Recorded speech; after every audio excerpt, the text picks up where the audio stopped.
Hi guys, welcome to Ajay TV. So ఈరోజు నేను హాస్పిటల్లో చూసినటువంటి 2 కేసుల గురించి మీతో డిస్కస్ చేస్తున్నాను. మొదట ఈ గేదె ఎందుకు వచ్చిందంటే దీనికి మ్యాస్టైటిస్ వచ్చింది. అయితే అంతకంటే ఇంట్రెస్టింగ్ విషయం ఏంటంటే దీంతో పాటు మంద హాస్పిటల్ ముందు నుంచి వెళ్తుందన్నమాట. ఇది భరించలేక భయంకరంగా అరవడం స్టార్ట్ చేసింది. చూడండి ఎలా అరుస్తుందో. సో ఎందుకంటే బేసిక్గా గేదెలు అనేవి హర్డ్ యానిమల్స్, అంటే గుంపులుగా ఉండడం వాటి స్వభావం అన్నమాట. ఎప్పుడైతే గుంపును సపరేట్ చేస్తారో ఇలా అరుస్తుంటాయి అన్నమాట. ఇకపోతే నేను చూసినటువంటి రెండో కేసు, ఇది దాని పక్కనే కట్టేశారు. దీని ప్రాబ్లం ఏంటంటే బాడీ నిండా మొత్తం పిరుదులైనాయి. యాక్చువల్లీ రైతుని ఏమైందని అడిగితే ఒక 1 వీక్ నుంచి కొంచెం తగ్గిస్తూ తింటుందట. నిన్న రాత్రి మొత్తానికే మానేసిందట.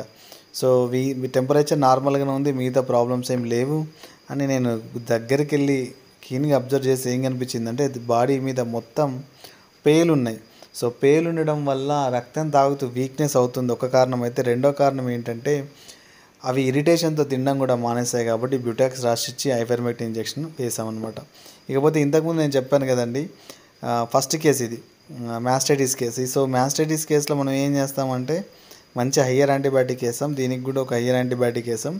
సో మా ఎంసెఫ్ట్ అనేది అది నరానికి వేయాలి కాబట్టి ఇలా గేదెను పడగొట్టడం జరిగింది. సో నరానికి వేసే ఇంజెక్షన్ వీడియో తీయలేదు, కానీ తర్వాత వేసినటువంటి మెల్నెక్స్ జీటీ ఇంజెక్షన్ తీసామన్నాము. దాంతోపాటు ఏం చేసానంటే విస్ప్రేక్ ఆయింట్మెంట్ నేను దానికి రాయడం జరిగిందనమాట. సో ఇలా ఈ 2 కేసెస్ చాలా ఇంట్రెస్టింగ్ అనిపించాయి, మీతో షేర్ చేసుకుంటున్నాను.